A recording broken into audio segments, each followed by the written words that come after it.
Welcome. The Marciana National Library holds a collection of globes.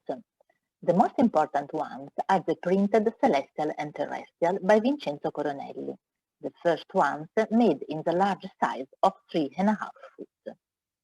In 1689, Coronelli presented them to the Venetian Republic, and they were assigned to the Public Library of St. Mark. These globes were in a very critical condition in their different components: the sphere made of wood, gypsum and paper, the horizon circle, the metal meridian circle, and the wooden pedestal. From the 80s, they had been protected by plexi cases, which were not very effective. For its manufacturing history, the Celestial globe can be considered as a unique prototype. Therefore, it was proposed as first for conservation treatment in 2018 through the Art Bonus tax credit system. Our donor was a bank. We chose to work on site, setting up an area in the museum part of the library.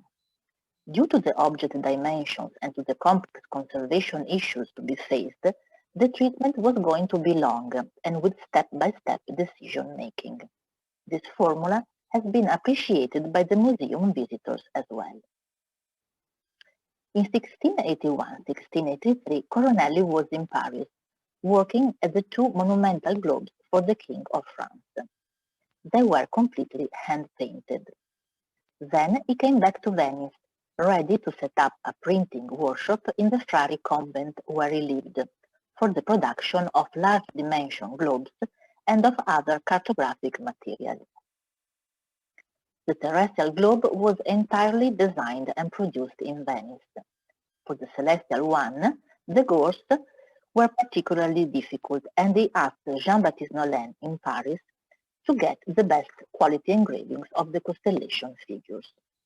But Nolin sent Coronelli only one set of engravings in a proof state, and then the two broke their contract.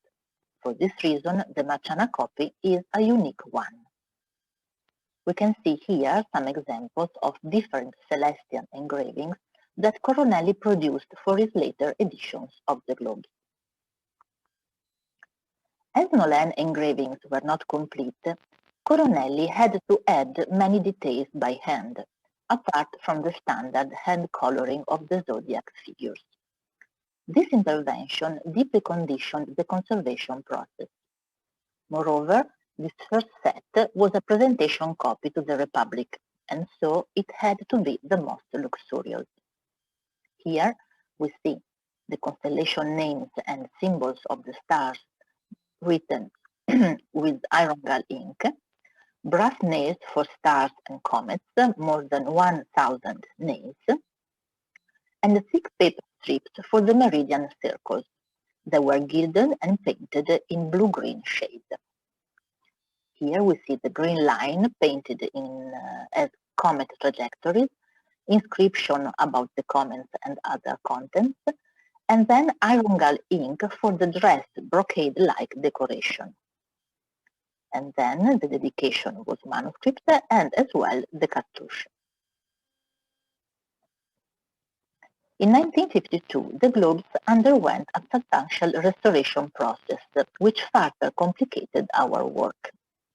The treatment proposal by Carlo Landini lists a series of interventions: paper gores detachment, which was not performed by Orlandini, gypsum reinforcement and integration, the restoration of the wooden pedestal, an overall cleaning, the removal of the yellow varnish, the retouching of the missing areas, and new nails where the original ones were missing. So we now met with old varnish residues and with vinylic adhesive on the original cracks. Moreover, the most important thing, Orlandini was painting over the new gypsum directly with no paper. The only areas where he painted over the paper was the new southern pole calotte, which was completely added. Here we see the northern pole after the conservation, which is still the original Coronelli one. Scientific analyses were then performed. For the colors and for the layers, we did the XRF, TIR, EDS, and some stratigraphies. The preparation layers showed to have high quantities of strontium, which are considered as impurities of the gypsum. For the green areas, there are copper-based pigments like malachite or verdigris. For the green in the comet trajectories, we have high quantities of copper and chlorine, so that it can be Brunswick green. For the brownish and the reddish areas, which are now brownish and reddish, we found hematite, ultramarine, red ochre, green earth, and varnish with malachite. For the red, we have vermilion, organic dyes, and red lake. These results match with the instruction given by Coronelli himself in his treatise dedicated to the globe construction, the Epitome Cosmographica of 1693. For the red, for example, he quotes red lead, vermilion, lacquer, fruit juices, and Brazilian wood. We have here example of the vermilion and the malachite and verdigris, and here the layer of the meridian strips. We have paper, red bolus, gold leaf, a layer of varnish, blue verditer, and a final protection with varnish. The non-visible inside construction was explored with X-ray tomography in partnership with the Bologna branch of the National Institute of Nuclear Physics. The staff came to Venice and set up the X-ray equipment. It was possible to see exactly the areas integrated by Orlandini with new gypsum due to their different radiation absorption, and to identify the brass nails used for stars and comets, and those used to build the wooden skeleton of the sphere. As you can see, Coronelli prepared a thick wooden beam as a central axis from pole to pole. At the poles, we find two metal rods, which worked as sphere pivots, fixed in the central beam and secured by metal thread wrapping. Then he crossed the central axis with couples of thinner beams, arranged in a perpendicular position.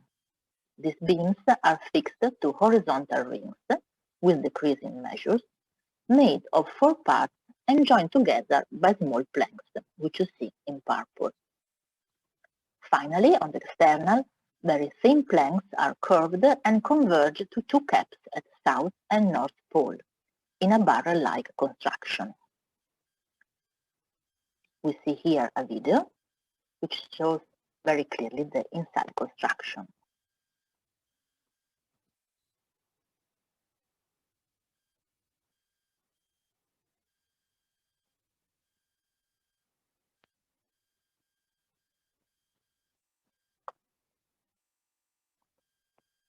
Thank you for your attention.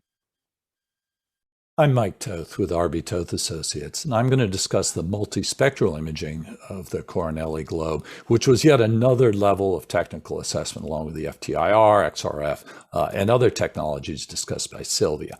Now, we imaged other objects in the Marciana, and those were already discussed in an earlier CNC session by Claudia, Alberto, and others. But our focus was the globe. Our focus was supporting the assessment of the globe for the conservation. So we brought our system on up the stairs into the museum spaces of the Marciana where the conservation was to take place. We imaged the globe with our narrow band lights. You can see on either side here the camera and filter wheel, and we would capture automatically the system would click through different wavelengths of light, and each would pick up different features from the object. Our system is a phase 1, 100 megapixel camera, a very sensitive sensor, 100 megapixels compared to the 12 megapixels of our cell phone. The lights operate in 16 wavelengths. It would click through those. For those who don't think 600 is amber, 530 is green, this is what we used, including the important shorter wavelengths in the ultraviolet and the longer wavelengths in the infrared. And with that, we would get a series of images that would reveal more about the more features from the object itself, as you can see in these different pictures we would capture. Now, we ended up with a stack of 23 images, and we had to manage those data, each one different, each one valuable in its own right. So we created a README document, not only to support the conservators and the Marciana and any of you who go to look at these data, but also future generations of conservators who may be working on this globe or other globes. We did digital processing to better bring out some of the spectral responses from those black and white images, sometimes assigning false pseudo-color. Now, of course, the globe is made up of these paper gores that were stuck on top of the wood, as Silvia discussed. So you end up with these three gores here, and we captured these three and others all in a single image. And with that image, we could then process it and reveal information that was of interest to the conservators, such as this region here with the inscription, the cartouche, and also you can see faintly what you can't see with the eye, but picked up with the multispectral, what were red grid lines that were added to the globe later on. So you can see those lines, you can see the impact and the residues of the water and varnish. So you had a lot of information that we were able to get about the different inks, the different dyes. In the North Pole region, where the conservators have lifted now the gores off the plaster globe, we could characterize this and document what it was like before it was lifted there. Same with the South Pole region. And as Sarah will discuss, each hemisphere was a bit different. Well, in this region, as they've cleaned up here, the paint that originally was applied directly to the plaster on top of the gypsum. So we were able to provide more information about that from the multispectral imaging, giving better characterization of that area of gypsum covered by paint. Ultimately, we had to leave Venice, come back to the States, but we were able to image a privately held Coronelli globe here in the US. And so by getting multispectral images of that globe and comparing those with the Marciana globe, we were able to provide more information about the construction of these globes, and perhaps this could lead to a broader conservation database or library about the globe. Same with this early planisphere from 1587, now in Stanford University Library, where information about that, about the globe itself, may contribute to our knowledge of the construction of these important objects.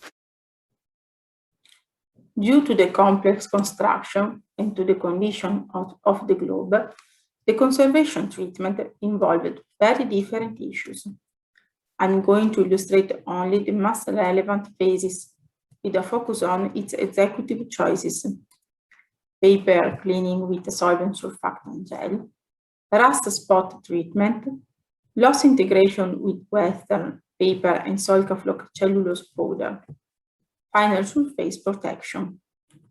As we have seen on the paper surface, there are printing and handwritten inks, as well as pigments of different origin and degradation. The sphere was without a protective varnish, except for small area with aged and cracking material. Moreover, the two hemispheres had very different conservation conditions.